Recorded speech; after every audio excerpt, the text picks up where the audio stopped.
Hello students, I am Susri Bhattacharya and today we will be discussing on this particular AECC module of Sem-IV, which is under ENGM section. We call it Modern Indian Language, MIL in short. So, in the first couple of slides, I have focused upon the syllabus clearly to make you understand what you have to prepare on. First 6 units would be each containing 5 marks, totally comprising of 30 marks unit.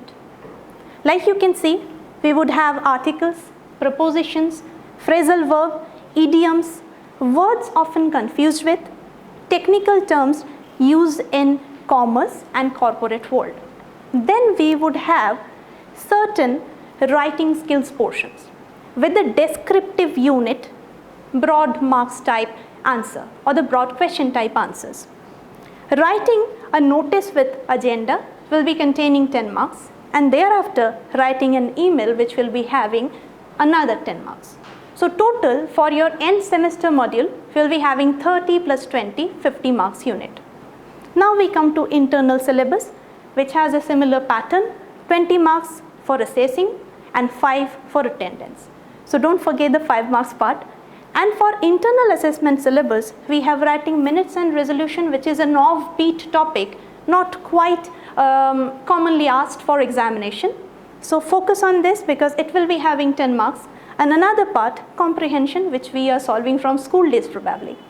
Now, in this particular module of the video lecture, I have tried to touch upon different topics of your syllabus sporadically, but I have tried my best to take a look on the overview portion. Let's start with the articles. What are articles all about? Articles are basically determiners or the determiners for singular countable noun, and we have a trio of the determiners, a and the. So these are basically a revision of our school days task, but we have to focus on it because often students mingle up, they fumble, they have a lot of grammatical errors. So this will be a good revisional part. Indefinite and definite determiners. Under indefinite we have a and under definite certain specific determiner we have the. Now we will take a look on the general rule. What are the general rule? We know vowel and consonant. What are vowels? A, E, I, O, U, these 5 things. If any word will begin with vowel, we all know it will have an. Anything other than vowel will be having a. So for example, it will be a dog or an umbrella. But if we have any vowel sounding consonant, then probably we will be reversing the rule. For the, we have particular specific rules. Probably we are mentioning particular university, particular famous places, then we use the. Let's take a look on the practice set. Then we will understand it clearly. Blank university. Don't forget in the examination you will be having fill in the blanks of 5 marks from those 6 units differently. So please take a look on the syllabus very minutely, okay? Blank university. As in this case, U being a vowel is also pronounced like U only. U, it will be a university. This is an exceptional rule. But we are in the second blank mentioning one particular university, that is University of Calcutta. It cannot be indefinite. So in this case, we will use the University of Calcutta. For the third blank, you all can see blank 1 rupee note. So in this case it will be a 1 rupee note because O is pronounced as O only. So please don't be confused with all these things. Waiting for blank hour. In the rules or the general rule section I have mentioned it properly. It's in case of silent H which pronounced as a, it will be an. So it will be waiting for an hour. Then for instances of universal truth we will be using definite determiners Therefore, the sun rises in the east only. Last, do you have blank umbrella? I have mentioned it already. It is starting with a vowel, so it will be do you have an umbrella? Alright. Prepositions. So this is a very much school book picture. I have taken it. So preposition is basically a word, or you can say a combination of letters which indicate one object's place, position, method, timing, probably the mannerism. If here in this case a ball, an object, is placed just on the top of the table, it will be on. If here, then it will be after the box, or if here, then probably in front of the box. So just as per the position, you know that preposition, it is indicative of that, place and position. But it is not always that simple. Okay. Types of preposition. Sometimes we have one word, or probably the one word, very easy prepositions like by, beside, after, on, above. But sometimes we have certain amount of complex set of prepositions like by dint of, in lieu of. We have to remember and memorize those probably. They are called appropriate prepositions certain times. We have a list of it, and please, for the list, do check our college LMS portal, that is Learners Management Portal or the Learners Management System, where we the teachers usually update practices and relevant materials. So practice set. Here one of the practices I have picked up. Here is a book that you asked blank, it will be definitely for, which actually creates a meaning. Thereafter she succeeded, 3 blanks are there, so you can't give one word preposition for it. So here it will be she succeeded by dint of merit. I authorized him on behalf of me to do the work. They came blank bus, they came by bus, and he died dash or blank cancer, he died of cancer, indicative of different meaning. He has joined blank today, he has joined from today, and he ran into the room. He is a friend of mine and I prefer walking to cycling, which indicates comparison. Like I am senior to him or she is junior to me, this is for comparison. With this, we are coming to the phrasal verb. I am rushing a bit because otherwise it won't be possible to complete the entire curriculum within this short span of time. Phrasal verbs basically are the combination of verbs, adverbs and prepositions all together, indicative of certain meaning. Suppose get, which is a verb, which means receiving. If combined with another preposition up, then get up indicates a different meaning, that means rise. I have furnished here few more examples, like act on means affects. You can see the example, smoking is injurious to health, or probably smoking acts on one's health. Second one is break in, entering by force. That means the robbers broke in at night, the robbers actually thrashed inside at night. Call at, visiting shortly, I shall call at your house soon. Put out, which means extinguish. Please put out the light or please put out the fire. Here is another practice set, and I have given here the answer hints properly. And please do check our college website as well, where the earlier in 2018 probably the teachers have created PDF materials and furnished there in the college official website. There you can find the proper notes on phrasal verb and the list of phrasal verb containing probably 150 phrasal verbs there. Alright, I have come across a beautiful poem in this book. Thereafter, he could not come up with an answer when I asked him why he was so late. Last, the doctor asked him to either cut down on or give up smoking. Alright. Idioms. Idiom is a set of words which gives a different meaning other than what it can mean literally. Basically, idioms are established meaning other than the literal one. So we won't go by the words, but actually would try to understand what is hinted at.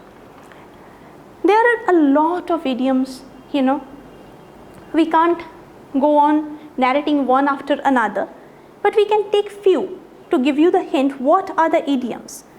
Build castle in the air, probably one of the idioms it can be referred for, which means to be absorbed in a daydream or imagining something unreal. Another example is burning question, a hot topic, a debatable affair. So, immigration is a burning question of the society. It is unputdownable, but at the same time very much controversial and relevant for the society. Thereafter, in full swing, which means in full throttle or full-fledged, in a full rush, classes are continuing in a full-fledged manner. That means classes are continuing in a full swing.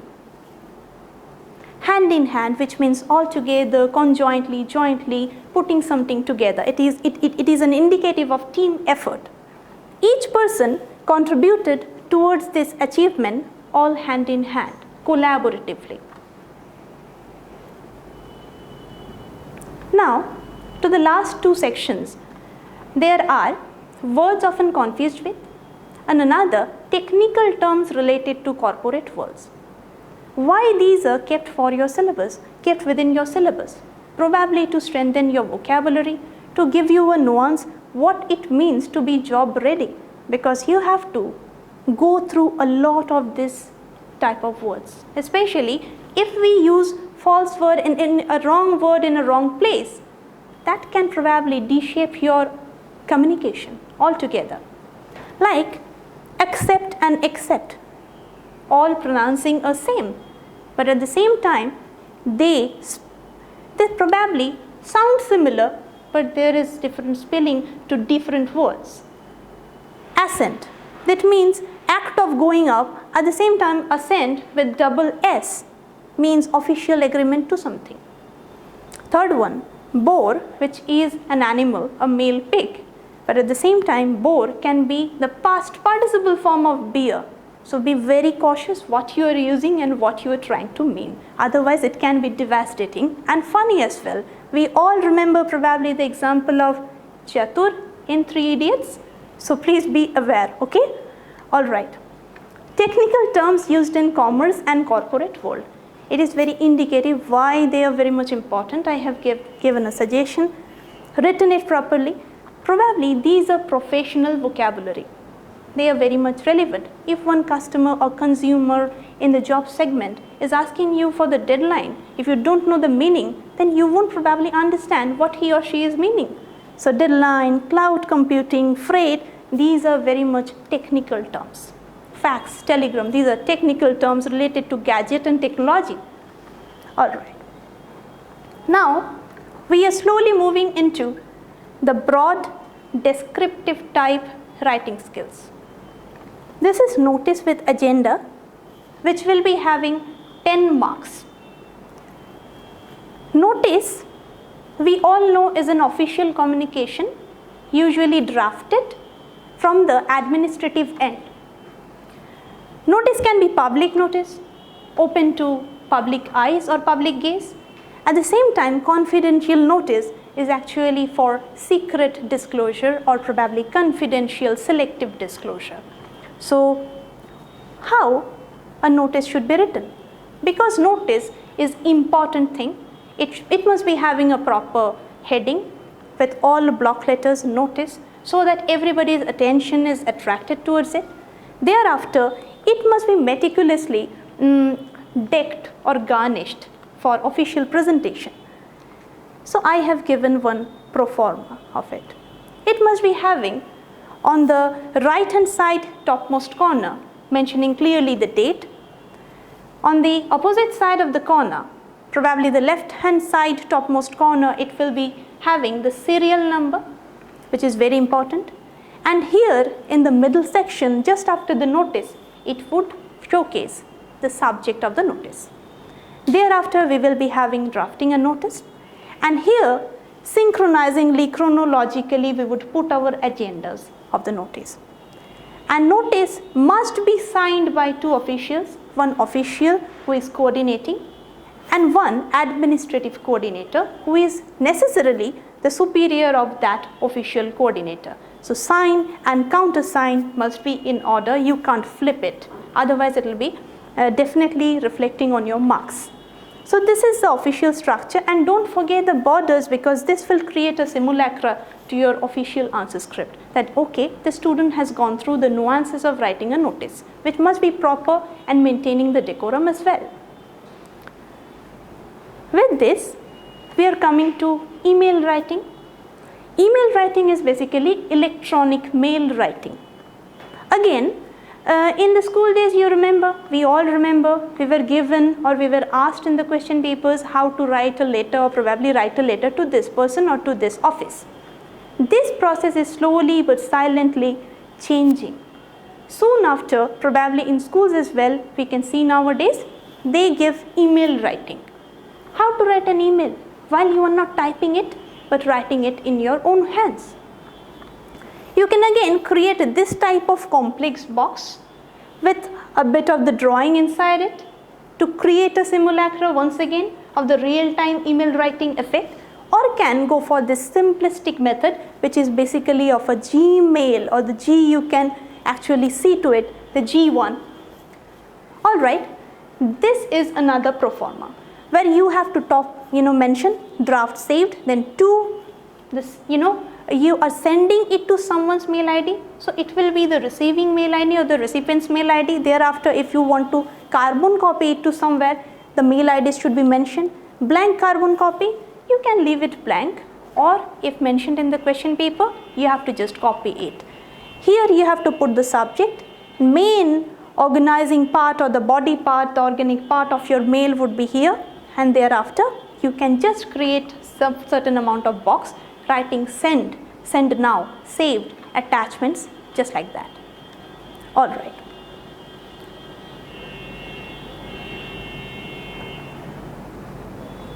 With this, we come to minutes and resolution. I won't highlight much about the minutes and resolution because these are included in your internals. But definitely, I have charted few differences between minutes and resolution which come together as a pact when we are answering it. Both minutes and resolution are important for business communication, but there are slightest differences between them. First is minute. In official sectors in multinational companies, usually we know several meetings are occurred. Several meetings are organized. If we are attending these meetings, probably the paraphrase of the discussion during that meeting would be called as minutes, where you can put your own words and frame it accordingly. But resolutions can't be mingled with your own words. It must be meticulously quoted and recorded as per the order mentioned and discussed during the meeting. So minutes are your own words, a kind of paraphrase, a summary of the meeting, but resolutions are definitely quoted words directly from the meeting. Later on, I would suggest a minutes and resolution, standardized definitions, and the standardized differences probably I will read out. A minute is the official recording of the proceeding. A resolution is a decision of the meeting, a common matter placed before the meeting. It is prepared after the meeting. Resolutions written at the same time of the meeting. So it is simultaneous production. It writes the decision of the meeting in a concise form. It is a summary, it is a sum up, but resolution is actually separately mentioned chronological order of the points discussed or decided during the meeting. And the last part, comprehension, that we are doing probably from the inception days, from our inception days, when or where we started learning our English. So these are basically unseen passages given, but after reading of the passage, you will be asked directly questions from there only. You will be tested in terms of language grip, or the grip over the language, or your understanding of the vocabulary. So first, read out. I have put only 4 lines probably, but you will be given larger passages. So don't think that this short, crippled passages would be there for your examination. There would be longer passages. English has emerged as a only global language nowadays. In fact, English is now the key instrument of communication between individuals, business corners, business concerns, mind and nation. An important element in business or communicative English is its focus on the spoken language. Business English also aims at the art of writing business letters, applications, email, etc. Now, the first question is, complete the following with information from the text. Basic questions, but you have to be smart enough to understand the gap. The first question is, business or communicative English focuses upon. You can find the cue, okay, English also aims at the art of writing English letters, applications, emails, and the previous line, English and its focus on the spoken language. So if you are just writing the spoken language, you are completely wrong. You have to be smart enough to write here spoken language and the art of writing business letters, applications, emails, etc. This would be completion. This would indicate you have understand or read the text thoroughly, or you have the grip over the language. Second one, English has emerged as, this is absolutely similar to the first line, so you have nothing to worry about and just copy it down. Next, vocabulary, worldwide, indicative of international, global, and I have bolded this word as well. Second word, directs or points, which can create a confusion because you have here aims plus focus. But directs or points matches the grammatical constructions with the aims. So here aims would be the proper vocabulary. So here when you are writing comprehension answers directly from the passages, be smart enough to use the language and grammar. Okay, thank you. That's all.